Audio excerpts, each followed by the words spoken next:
Welcome to the Humanist Podcast. I'm your host, Ken Stearns. Join us on a journey where we unravel the intricacies of workplace dynamics. Morning, everybody, and welcome to back to the Humanist. I'm your host, Ken, and I've got a great guest this morning, Arun. Welcome to the show. Thank you, Ken. Thanks for having me. Dialing in we got a West Coast and an East Coast conversation going on today. Should be a lot of fun. I didn't share Arun, but I'm a Chicago guy originally. So it's that second city versus New York City. We always that endless rivalry of the smaller city trying to, muscle up and pretend we're as big as the big city. I know that feeling because I spent many years. A lot of my family still is up in Boston, and Boston definitely has a little brother complex with New York. But I think New York earns it, though. It's just no getting around. It's such a cool city, such a vibe. I mean, such an energy that's connected there with all the people, trying to make it. For sure, it can be a little exhausting some days, but overall, it's where I go to recharge sometimes from that energy. Yeah. Okay. Yeah. It is interesting. So Arun, we talked a little bit before the show is a little bit about kind of incorporating my journey from the jar around the country, interviewing 330 people, 96 cities, this big jar of 400 questions, and also kind of integrating some of that corporate experience when I was less of a humanist and more of a corporate soldier, a good corporate human, I believe at the time. But definitely I'm a different person now, a different human after getting close to people. And so I think that's one of the reasons I like doing the show is meeting people like yourself and trying to get a peek into, what's going on in other people's lives who are still in the corporate and how you look at stuff. And I think you guys are doing some cool stuff there. Why don't you tell us a little bit about, how did you end up in New York City from Boston and what are you doing? Let's give a short recap of your journey so far. Yeah, I guess I can get started after college. I'll start there. Yeah. Career. So it got started building apps back in the BlackBerry Palm OS days, back before iPhone, Android, all that. Before the Palm. Yeah, raise your hand if you owned a Palm. People remember those devices still. And it was an amazing sort of front row experience to the mobile wave, iPhone, Android, iPad, all that launched later part of that decade. Spent almost, I think it was over 10 years working at this company up in the Boston area. And it was an amazing experience, learned a lot. And that's sort of, what had me in the Boston area for a long time. But then I moved to New York to start working at Google here in New York. And I worked on Google Docs and Drive, early days of cloud-based productivity. Wow. If you use Google Docs or Sheets and you see a menu that says extensions, that's my baby. Small team that built and launched that and got up to several hundred million users fairly quickly as people were coming online, using the browser, not using a standalone document and sending it around as version 2, draft 3, and all that stuff, right? So there's some really natural product improvement curve that was happening, and we were able to add on to that by adding more third-party integrations and power tools that spreadsheets and docs needed. So that was sort of what I worked on at Google. Back then, Google was a little less than 40,000 people, and it still felt massive to me. That's massive. Yeah, now I think it's almost 200,000 people. So after about 2 years, really enjoyed my time, very humbling and awesome experience, but wanted to try something a little different. So went to an early stage company building a new type of social network based on location sharing. And very interesting problem space, getting like accurate location in a battery efficient way, while also being very privacy conscious and bringing all the right sort of controls while keeping it simple for people to just kind of use on the go. It was an interesting product and design and technical challenge. But turned out we did a pretty decent job with that. But bootstrapping a brand new social network was the harder part. So that was very humbling. Trying to get, it's not a single player app, right? You need hundreds of people to use it. So that was an interesting learning and Oh, experience around consumer social apps. Then had a chance to go, join the Uber New York office. Eventually became the site lead and grew that office to about 350 people in tech in New York. But more specifically, was part of the team that built and launched the Uber Eats business.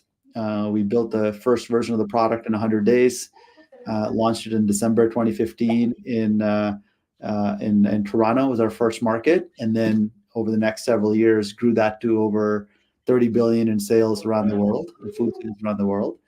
Had a I mean, great that's no small number, right? We just no, can't fly by that. not, Literally 30 not a billion. small number. It was a Oh, jeez. awesome team that worked on it. We got some good tailwinds at times, but it was a hard fought sort of business that we had to build from the ground up. And great experience. Learned a lot. Helped the company go public. Helped Uber weather the COVID pandemic, where Uber became a food delivery company for a while because people were not really traveling. So after about 5 years, wanted to try something a bit more entrepreneurial. Joined a business called Big Spring, where we built modern onboarding and ongoing training kind of products for internal and external folks. It was sort of mobile first, mobile native, and AI native kind of an approach, and learned a lot. 3 years of trying to build something from scratch, entrepreneurial product, entrepreneurial business. And after about 3 years, realized I'm a lot more useful at a business that's either scaling fast or has some deep technical problems, organizational problems, and started having a bunch of conversations about what's next for me. And eventually fell in love with the team here at Evolve. And the age and stage of the business was quite interesting. Where it was sort of at a juncture where there was this massive opportunity ahead, but it needed a technical and product leader to take it to the next level. And so that's sort of what got me here. That's my journey, and I've been here now, coming up on 9 months here at Evolve, and excited about the future ahead. And I guess to give some context on what Evolve is, Evolve's mission is to make vacation rental stress-free for everyone, make it easy for everyone. So that primarily we work with property owners. Our job is to allow property owners to, provide performance to them, peace of mind, convenience, help them reach all the different marketplaces like Airbnb, VRBO, Expedia, Marriott, several others. And we do all the dynamic pricing. We do all the demand-based pricing. We act as the front desk for the property owner. So where's the hair dryer? Can I check out late? We take care of all of that. We connect them with local cleaners and other on-the-ground staff. We add some additional insurance products for the property owner. And our job is to bring performance, convenience, and peace of mind for the property owner. So that's the business. We manage about 35,000 properties in the U.S. alone. Significant business that we're now trying to take to the next level and make it a sustainable, durable, long-term business. It's interesting. So when I'm using Expedia and I see these kind of third properties coming in, right? This is the stuff you guys are behind the scenes doing. Helping people reach new audiences where Expedia might be a channel that some people use because of the loyalty points. And some folks may not want a hotel. And if you're traveling with more than 3 people or pets or kids, you want a house, you want multiple bedrooms. So that's where we bring in some unique and high quality inventory in short-term rental. Yeah, it's interesting. I was wondering who was behind that. How did that end up in my feed when I'm looking for a hotel and boom, here comes a house or a condo. Yeah, there you go. But genius idea, because it is the same, it's the same solution to just different need. Right. You're looking for a place to stay. And sometimes that hotel might not be it. Right. And I think too, introducing as people who don't go on a specific app like an Airbnb per se. Right. And you want multiple types of solutions presented to you. It's interesting. Yeah. Interesting. Oh, you guys, what's the next step? What's kind of the evolution on this? Do you see? Because you've seen a lot of companies from one perspective, but also see where it's going, right? You see the vision. what do you see with this industry? Where's it headed? Frankly, I'm fairly new to the short-term rental industry, right? Yeah. So I've brought what I'm able to bring here is some fresh perspective from other industries, B2B Yes. software, Yeah. consumer software, infrastructure products. And so I've been coming in it with humility. The founder and CEO, Brian, he's built this business over the last 12, 13 years along with the team. Wow. So I'm been largely in let's learn, let's do the basics right, innovate where we see opportunity. But I've been sort of, start from the point of view of I'm fairly new to this industry, Yeah. relatively speaking. Obviously, around 2018, the short-term rental business really took off, right? I think people started Yeah. to feel it, experience it. There's a lot more trust in the system with things like reviews and other things that started Mm. to become more popular. And of course, the pandemic accelerated a lot of that, both in terms of the demand. People wanted some privacy and stay contained. And owners, there was a lot more inventory available where people were, because of the low interest rates, people were able to buy up more properties and offer them as short-term rental in all these different Ah. right? So the market's normalizing. Right now it's not, interest rates are not super low anymore, Yes. and there's more and more people that are just kind of getting back to the regular rhythm of work and life. But certainly there's still, in my mind, quite a bit of demand there that is that's helpful for us to go after. In terms of what we're looking to do next, is the primary focus in the near term is continue doing the best we can for our property owners, better Yeah. experiences, give them more insights, give them more, drive better performance, find every opportunity to bring more convenience and peace of mind to them. Um, so we just launched a new owner app late last year. So we're continuing to add more capabilities to that. Ah. So you want to be able to see how your property is performing relative to your expectations, local benchmarks, more and more data, more and more insights that we can bring. That makes the owner's experience better. You may want to change something about, maybe a photo or some description about your property, Yes. more self-service in the app. So these are the kind of things where the near-term focus is doubling down for us. Is just continue, living up to that sort of promise of performance, convenience, and peace of mind. Yeah. So I spent the last 2 years homeless, Yeah, basically traveling the country and, I had a van, but I didn't sleep with the van, but I drove around and I stayed at Airbnbs and hotels. And so I've been on the apps literally every well, other some of those day. properties maybe evolve managed properties. So Absolutely. And, as you were describing the owner app and the advantages to somebody, being able to make sure the property presents itself in a good way. And so they get more rentals. It is interesting. Some of the Airbnbs are so well managed. I mean, there's such creative people. yeah, And, the app looks great. On the app, it looks great. You look at the pictures, it looks great. You get inside and it looks like a showroom. It looks like somebody's presented this thing perfectly. You get inside and it's just lovely.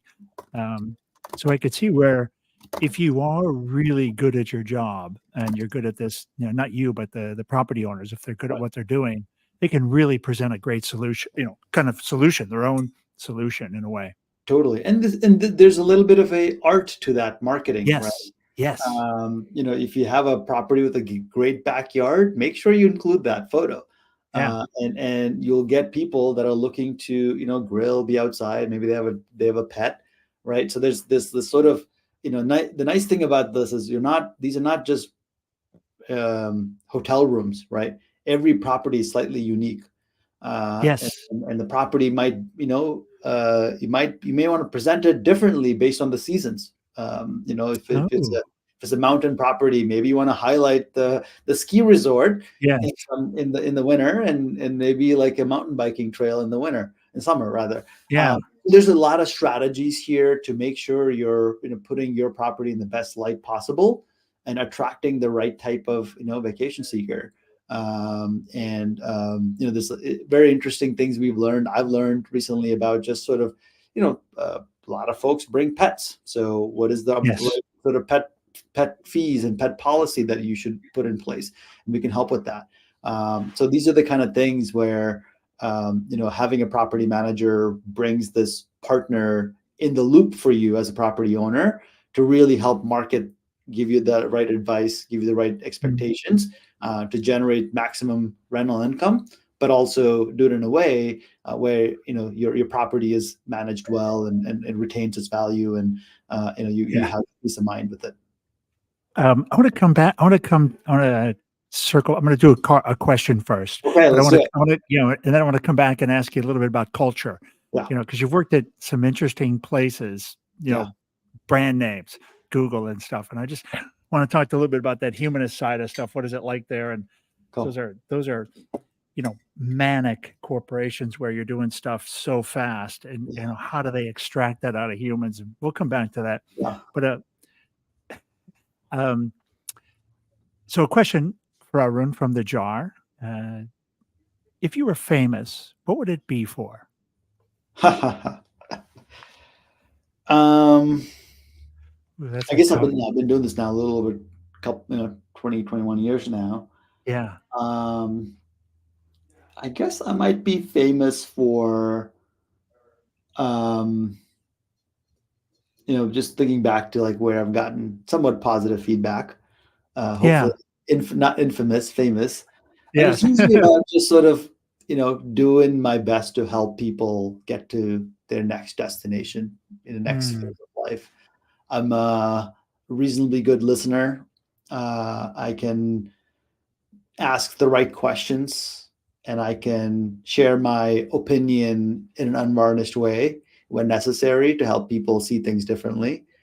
So good. I have a group of people, that reach out to me occasionally, and we have like healthy conversations about what's next for them, and that's I would say like that's something that I would be somewhat known for, is someone that is able to give useful advice and be available. So that's one thing.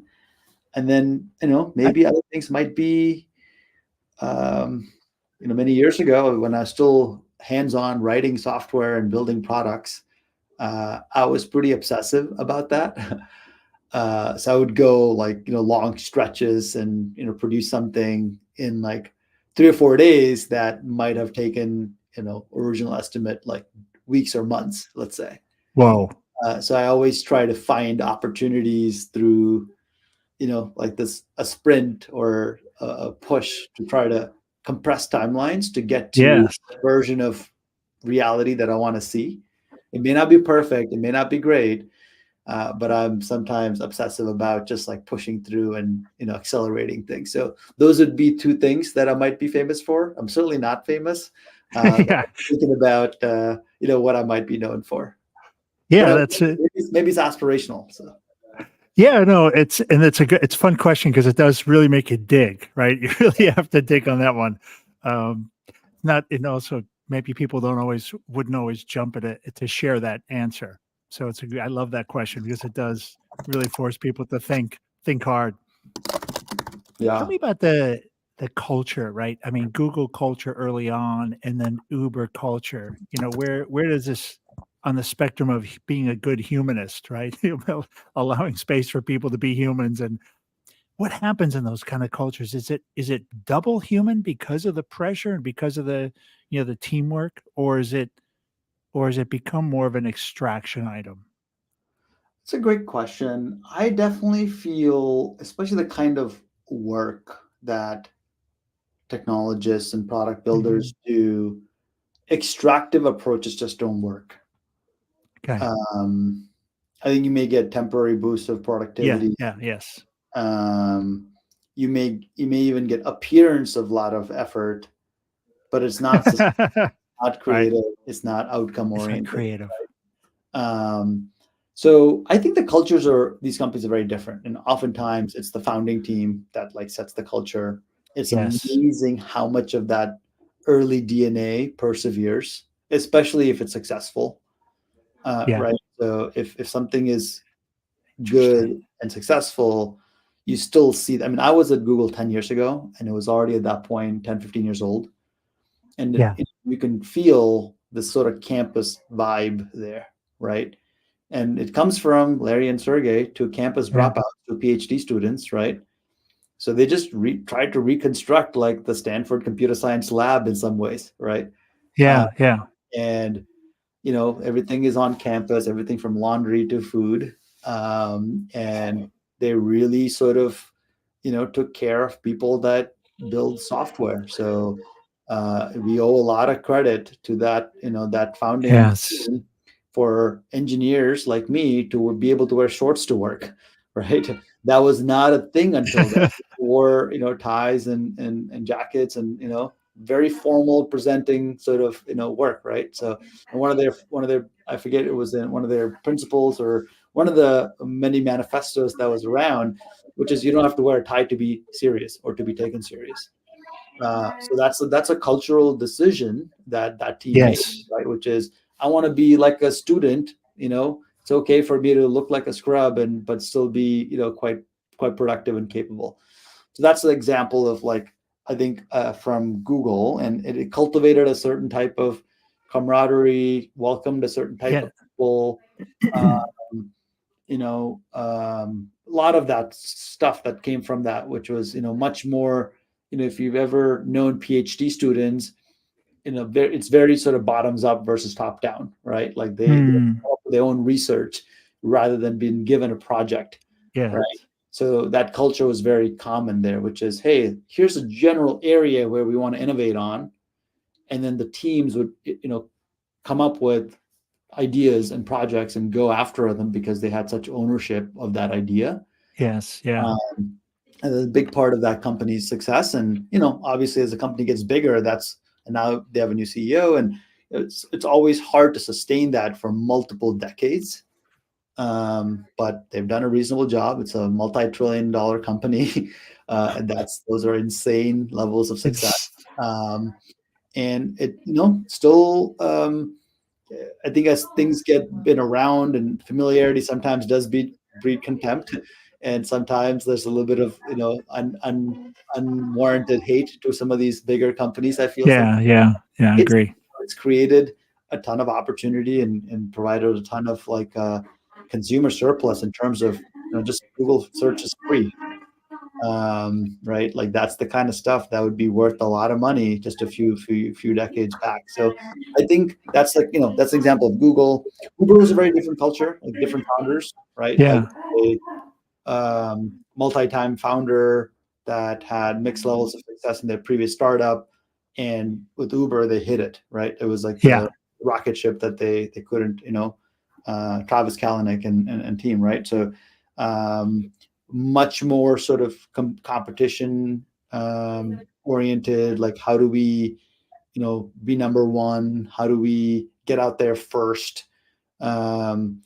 what is the principled thing to do, how do we debate with the negotiators with gumption versus like ask for permission all the time if the regulations are not as appropriate as it needs to be.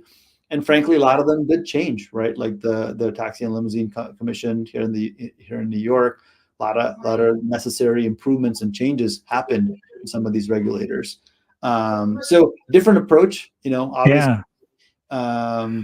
had its sort of challenges and created some, like if you the pathological scenario at Google was a entitled, recent graduate of like a elite university expecting someone to do their laundry and clean up after them, and didn't have any sense of like urgency and just did whatever they felt like. That's the pathological scenario Yeah. there. Okay. Hopefully, it was a lot of good, but there was some pathological things, right? Yes. Yeah. And there's no right or wrong, right? Just trade-offs. And then at Uber, the pathological scenario was, hey, my way or the highway. I don't care what the perceived downside of this is. It's so clearly the better answer. I'm just going to go forward with it, and people will like it because it's better. People will fight. Yeah. Yeah. People, and I don't care about journalists and others. They're just sort of critiques. We're in the arena. We're going to go do the right thing, and consumers will follow. And again, that's the pathological version of what the good version could be. Yes. Yeah. And, thankfully, I had been around the block a couple of times for for me to notice that good and the bad and take the good, if possible.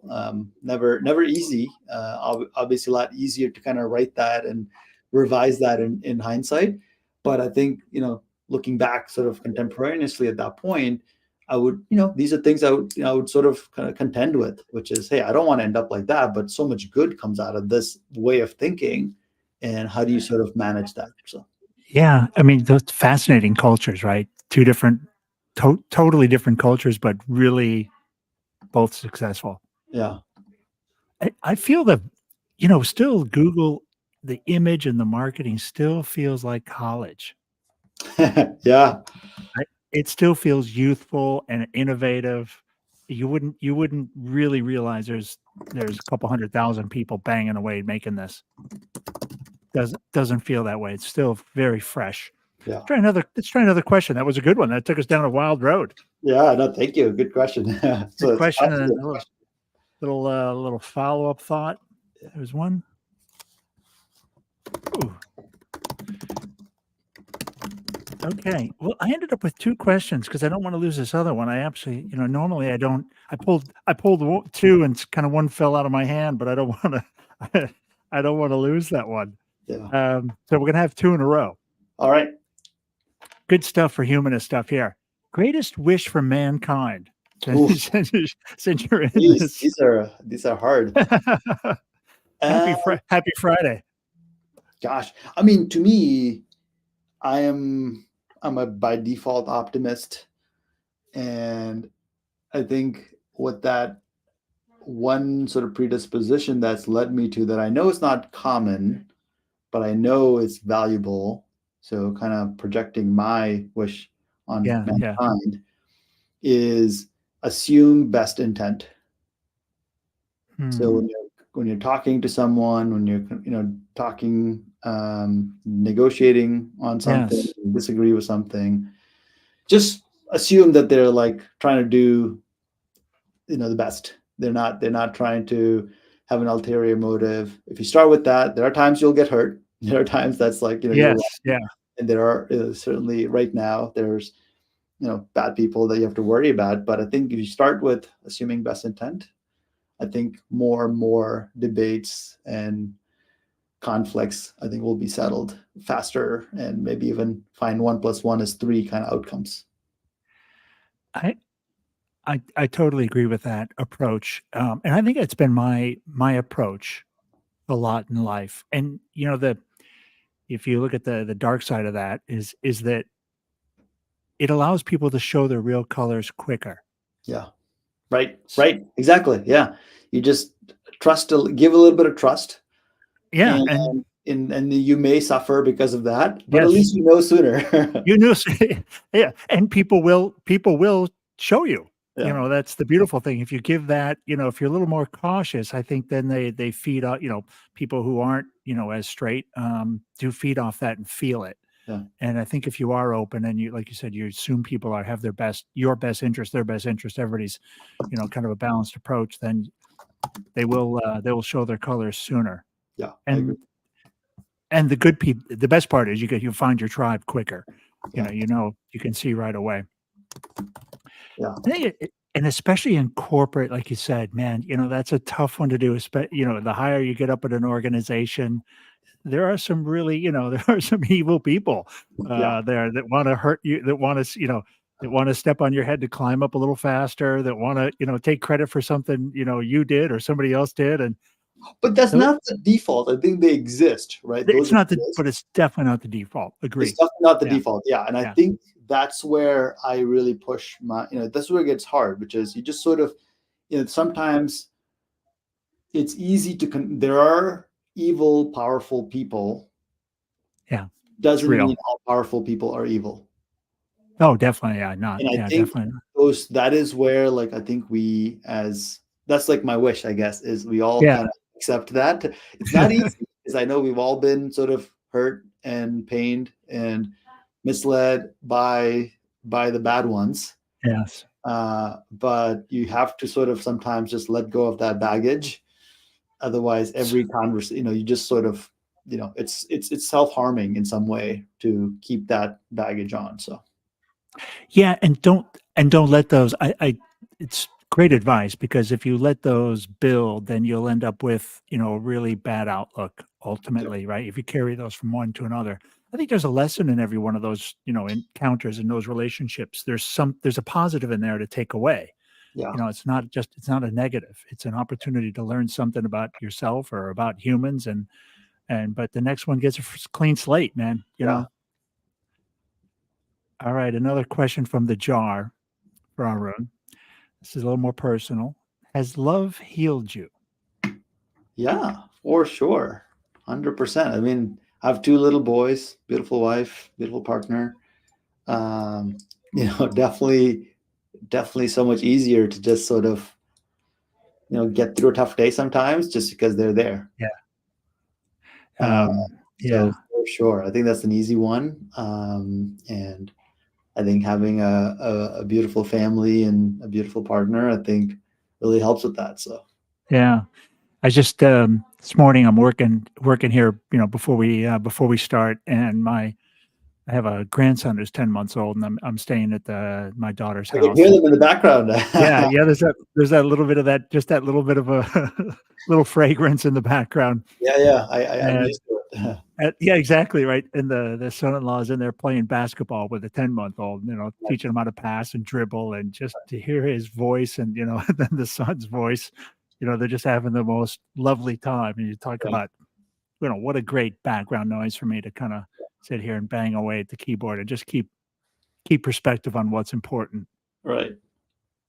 It's a really killer. Back to kind of those innovation, how did you end up in tech? What was that, what were you how did you end up with that idea that this is what I was gonna do? Back in Palm Pilot stuff, who had any clue how much our life would change after BlackBerries?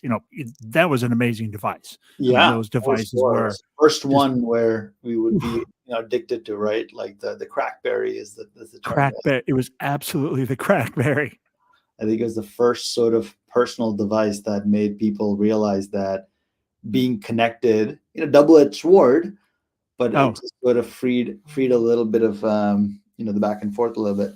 Um, I wrote a couple 100,000 emails on a BlackBerry, on yeah, planes and in airports and in taxis, and which yeah, was just so, like, amazing to me that I wouldn't land somewhere, have to plug in and, exactly. I try to mean, get try to get some kinda get hotel on a connection. VPN, and Wi-Fi wasn't, What's Wi-Fi? exactly.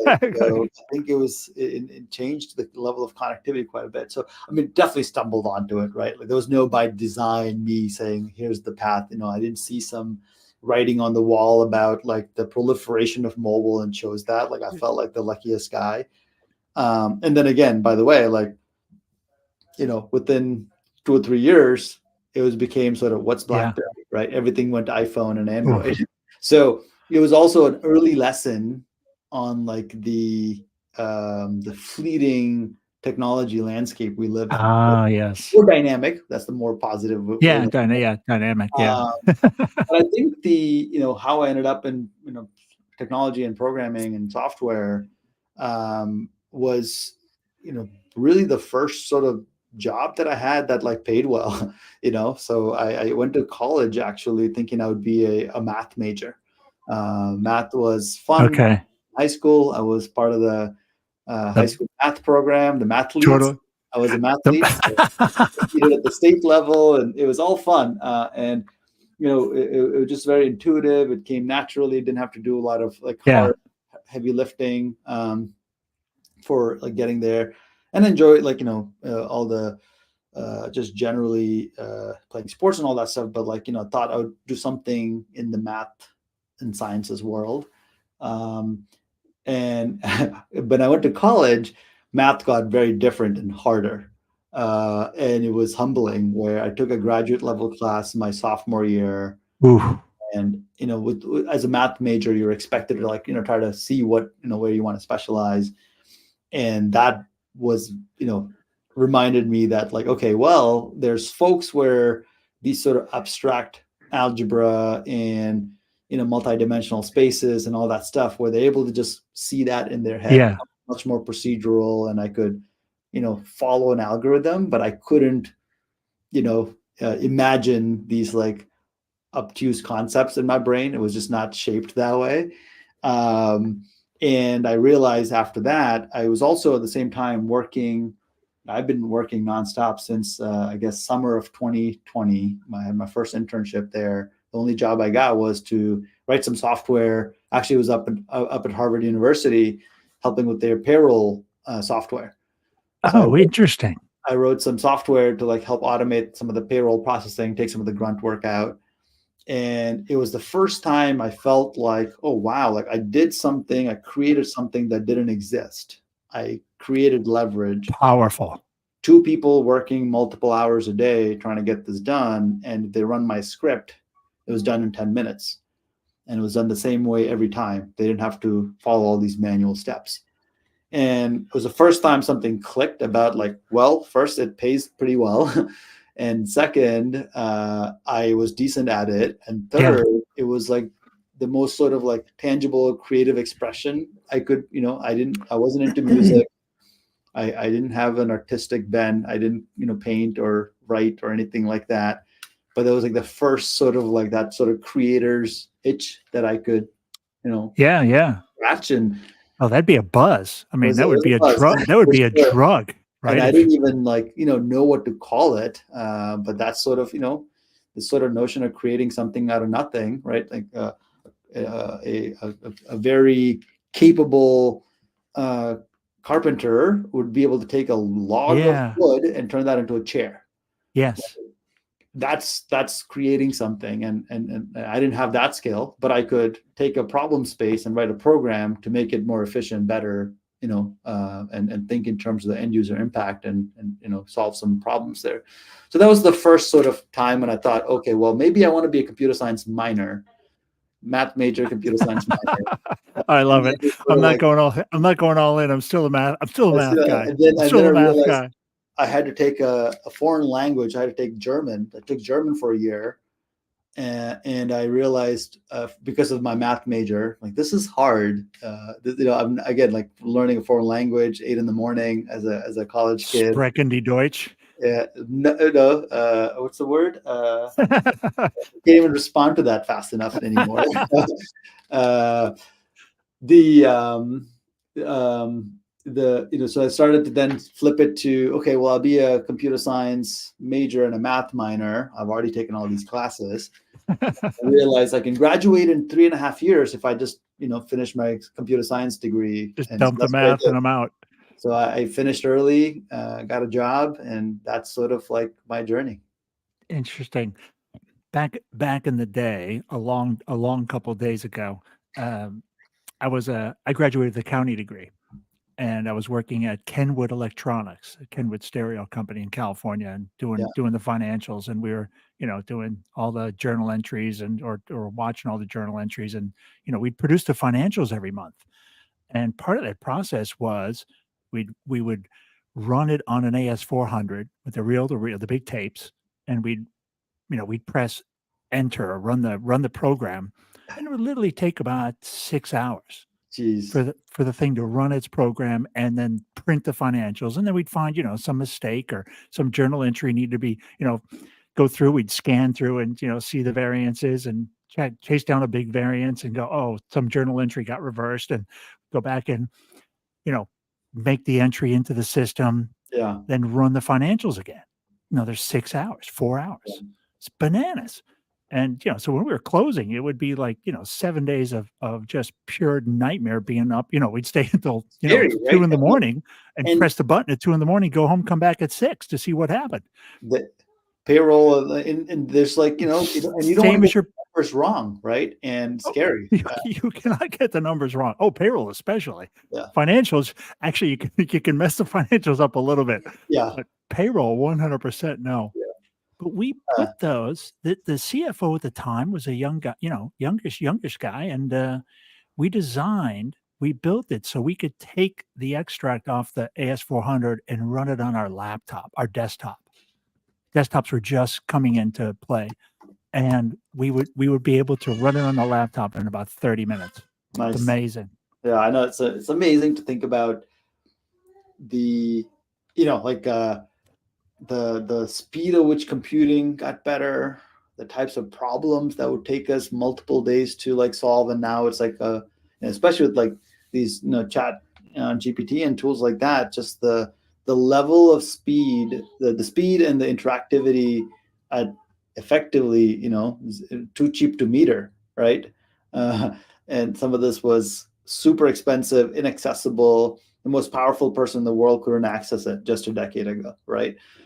So It's that's wild. one thing, the historical context. And again, I've been doing this now 23 something years, and that is insane. And rewind the clock a little bit more, and you just talk to folks that have been doing computing since the 70s. I mean, it's insane to hear about the differences in that era. So yeah, it's amazing. Yeah, it's just for me, blew my mind that we can take it off this mainframe system, put it on our desktops, and be able to flip flip four financial runs in one day versus one in a one. Yeah, Almost exactly. really Yeah, is almost one, and we 4 or 5 is just fantastic. right. Um, you could have been an actuary had you kept going on the math. I guess that's sort of I didn't even think about that at that point, but and by the way, I should say like math is extremely useful and valuable for a lot of things, Oh, right? Like I love think it. physics or even like a lot of machine learning is just math behind the It's scenes. math. It's math. Um, um, but it just I when it came time to find internships and jobs, there wasn't actuarial jobs for college freshmen. But I was able to get this job writing some code, and I got lucky. So it took me on a journey that has been really good to me. Let's try another question, then maybe we'll get some thoughts on a wrap up from you. Find one more question out of the jar. So just another. See which one we got now. Okay, looking forward question. What can you do today to make your tomorrows better? Oh gosh. Yeah. What can you do today to make your tomorrows My better? tomorrow better. I think I need to continue finding ways to simplify. I Yeah. think there's a lot of I'm the kind of person that has if you look at my Chrome window, I'll have literally, I don't know, 150 tabs open sometimes. Not even I exaggerating. That's wait, I thought I was abusive at like 30. no, it gets, so I love this article. I love the spreadsheet Yeah. looks important. I need to read it. I need to study it. So I need to do a better job of like closing some of these threads, or just saying, oh, not important. I'll come back to it later when, it'll surface up when it's important. If it's But important, if it's it'll find important, me. yeah. So I definitely have like my desk is like a professor's desk, if you will. Like I have a lot of paper, pencil scratch, and I think I like it that way. I think it's that sort of controlled chaos works for me pretty well for the Yeah. most part. But on the flip side, I do think there are times when a little bit of cleanse helps. And I think I've kind of now gotten a little bit better, but I need to do a better job of just end of the day cleanup, simplify, reduce clutter, get my attention refocused on the next day. So that's one that comes to mind. I got one other question just kind of came to my mind before I pass it over to you again. Because this is kind of what we've talked a little bit about. As you've 20 years, right? And you started off, you're a doer. And like you said, you're not writing, as much code. You're not not deep into the machinery. Are you, the creativity versus doer or leader? Kind of how have you, how do you see that changing for people coming up as you move from doing to leadership and kind of direction? And how's that creative versus analytical versus doing kind of component from your point of view? How's that worked for you? It's worked reasonably well for me because I still try to keep a connection to the work. Hmm. This, our Brian, our CEO, he uses this phrase, taking a core sample, right? Oh, yeah. Like, going super deep and pulling out this from like half a mile down the Oh, I earth. like that. It's a great Uh, analogy. yeah. And you got to be able to do that. You have to, you won't be the smartest person in the room, Yes. You might be the one with more context. You might be the Yes. one with a longer term time horizon or better clarity on near term urgency. So, being sort of able to keep that creative connection to the work. I use the metaphor of like you need to know when you're snorkeling or scuba diving, but you got to be able to do both, right? Switch out your gear and Mm. go scuba dive and go deep, or snorkel and stay at the surface level and so forth, It's right? yeah. And I think it is, to me, the advice that I give and the thing that I hold myself to accountable to is you got to know what the team you're leading, right? You got to be in the mud with them sometimes. You got to look out ahead sometimes, but if you are just sort of, I don't think there's this like notion of general management that works quite well these day and age. I think you Yes. have to have some technical depth, product depth, customer depth that you need to go be able to Be tap able to, into. So that's sort of how I've been able interesting. to keep my creative edge is like keep finding that, find the Yeah. problem and be a creative problem solver in that space. Love it. It's almost like a good closing thought. Anything else you want to add? Because I want to watch the time and make sure No, I I appreciate get that. you. No, this has been great. I appreciate the deep questions. Hopefully, I was able to share things of use. Yeah, I think so. I think so. Thanks, everyone. Thanks so much. Great conversation, and just love hearing from somebody on the, especially that Uber, that you're there and everything else. Wild.